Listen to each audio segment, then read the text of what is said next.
గతమెంతో ఘనం భవిష్యత్తు ప్రశ్నార్థకం అన్నట్టుగా హైదరాబాద్ రియల్ ఎస్టేట్ వ్యాపార పరిస్థితి మారింది. ఒకప్పుడు ఎకరం 100 కోట్లకు విక్రయించి ప్రపంచ స్థాయి పెట్టుబడులను ఆకర్షిస్తే ఇప్పుడు కనీసం కట్టిన ఇళ్లను కూడా అమ్ముకోలేని దయనీయ పరిస్థితి దాపురించింది. రేవంత్ ప్రభుత్వం అనాలోచిత నిర్ణయాలతో రాజధానిలో రియల్ ఎస్టేట్ రంగం కోలుకోలేకపోతోంది. 10 ఏళ్ల కాలంగా ఆకాశాన్నంటే స్థాయిలో బహుళ అంతస్తుల భవనాలు దూసుకుపోగా ఇప్పుడేమో హైడ్రా పేరిట పలు చోట్ల పేక మేడల్లా భవనాలు కూలిపోతున్నాయి. సామాన్య జనాలతో పాటు రియల్ ఎస్టేట్ వ్యాపారులు భయాందోళనకు గురవుతున్నారు. 8 నెలలుగా పేదలు సామాన్యుడికి కంటి మీద కునుకు లేకుండా హైడ్రాను ప్రభుత్వం ఉసిగొల్పిందని గగ్గోలు పెడుతున్నారు. రేవంత్ సర్కార్ వచ్చిన తర్వాత నుంచి ఇప్పటి వరకు సిటీ రియాలిటీ దిగజారుతూనే ఉంది.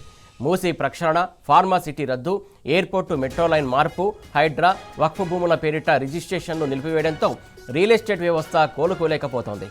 నిర్మాణ అనుమతుల్లోనూ కాంగ్రెస్ నేతల చేతివాటంతో బిల్డర్లు బెంబేలెత్తిపోతున్నారు.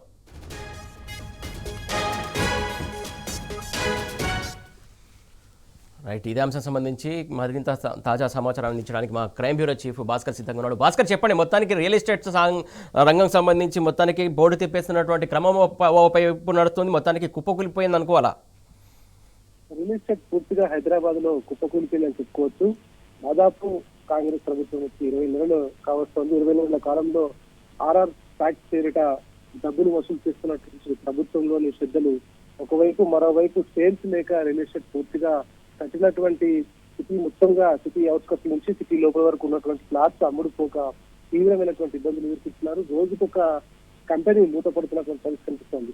ఇవాళ తాజాగా కృతికా ఇన్ఫ్రా డెవలపర్స్ కు సంబంధించినటువంటి కంపెనీని మూసివేయడంతో చాలా మంది బాధితులు రోడ్డుపై పడ్డారు. దీంట్లో అందరూ కూడా మధ్యతరగతికి సంబంధించినటువంటి వాళ్ళే. సరూర్ నగర్, బోడుపల్, తట్టియన్నారంలో ప్రాజెక్ట్స్ వస్తున్నాయనేటువంటి నేపథ్యంలో వాళ్ళ దగ్గర నుంచి ఫ్రీలాన్స్ పేరుతో పెద్ద ఎత్తున డబ్బులు వసూలు చేశారు. కోట్లలో వసూలు చేసి ఇక దాన్ని రియల్ ఎస్టేట్ వ్యాపారం కుదేలవడంతో ఎక్కడికక్కడ చేతున్నటువంటి పరిస్థితి కనిపిస్తోంది. దీంతో మొత్తం బాధితులందరూ కూడా ఇవాళ ఎల్బీ నగర్ పోలీస్ స్టేషన్ కు చేరుకోవడం జరిగింది. కృతికాకు సంబంధించినటువంటి ఎండీ ఎవరైతే ఉంటారో ఆ ఎండీని కూడా ఇవాళ శ్రీకాంత్ అరెస్ట్ చేశారు పోలీసులు. కానీ తన దగ్గర ఏం లేదని మొత్తం లాస్ అయిపోయారంటూ ఆయన చెప్తున్నటువంటి నేపథ్యంలో ప్రస్తుతానికి ఆయన అయితే అరెస్ట్ చేశారు. మరోవైపు రాష్ట్ర వ్యాప్తంగా చూసుకుంటే ఇవాళ హైదరాబాద్ లో రియల్ ఎస్టేట్ కి సంబంధించినటువంటి వ్యవహారంలో పూర్తిగా హైదరాబాద్ లోనే కాదు మొత్తం తెలంగాణ నలుమూలలో కూడా భూముల రేట్లు పూర్తిగా పడిపోయినటువంటి పరిస్థితి కనిపిస్తుంది. ఒకప్పుడు 20 లక్షలు లేదో ఎక్కడ మారుమూల గ్రామంలో కూడా ఎకరం జాగా దొరికినటువంటి పరిస్థితి. కానీ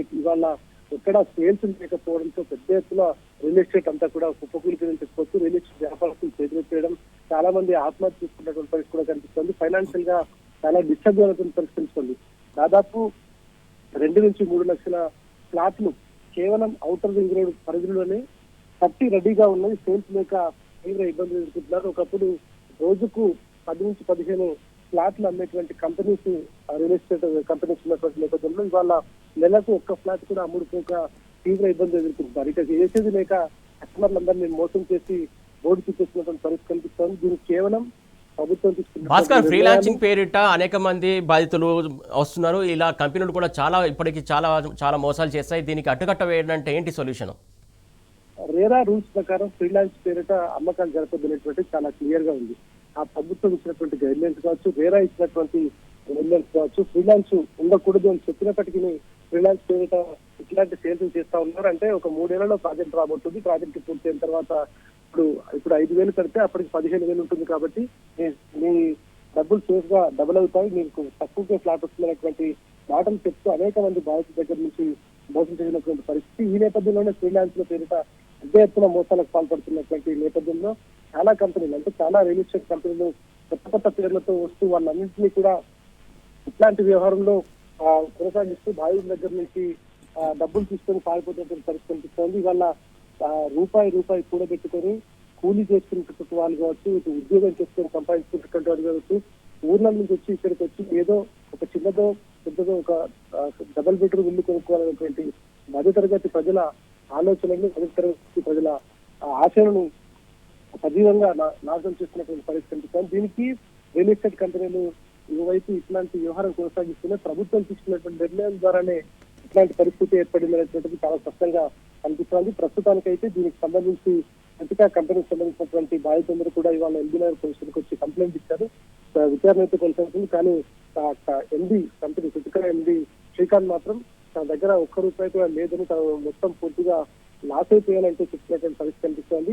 ఇప్పటికైనా బాధితులకు ఎప్పటికీ న్యాయం జరుగుతుందో చూడాల్సిన అవసరం కనిపిస్తోంది. మరోవైపు ఇట్లాంటి కంపెనీస్ ఫ్రీలాన్స్ పేరుతో వచ్చేటువంటి కంపెనీస్ లను నమ్మొద్దనేటువంటిది వేరే గతంలో గైడ్ లైన్స్ చెప్పింది. కానీ ఎప్పటికప్పుడు ప్రభుత్వం అనేటువంటి లంచగొండలను వాళ్ళను టోకర్లుగా ఏర్పాటు చేసుకొని చాలా మంది వాళ్ళకు లంచాలు ఇస్తూ ఇటువంటి వ్యవహారాన్ని అయితే కొనసాగిస్తున్నారు. ఇట్లాగే కొనసాగితే ఈ డిసెంబర్ కన్నా పెద్ద ఎత్తున ఇంకా రియల్ ఎస్టేట్ పూర్తిగా కుప్పకూలిపోయేటువంటి పరిస్థితి కనిపిస్తుంది. ఇప్పటికే నెలకు ఒక ఫ్లాట్ కూడా అమ్మకాలు జరిగినటువంటి నేపథ్యంలో ఇంకా పూర్తిగా అధపాతాలకు పోయేటువంటి అవకాశం కనిపిస్తుంది. ఒకవైపు రియల్ ఎస్టేట్ వాళ్ళు ఇట్లాంటి మోసాలు మధ్యతరగతి ప్రజల నుంచి పెద్ద ఎత్తున డబ్బులు తీసుకుని వాళ్ళని రోడ్డు పైన వేసినటువంటి నేపథ్యంలో ప్రభుత్వం ఇప్పటికైనా వాళ్ళకు న్యాయం చేయకపోతే రాబోయే రోజులలో బాధితుల నుంచి పెద్ద ఎత్తున వ్యతిరేకత వచ్చే అవకాశం కూడా కనిపిస్తోంది. Suresh, right, thank you Bhaskar.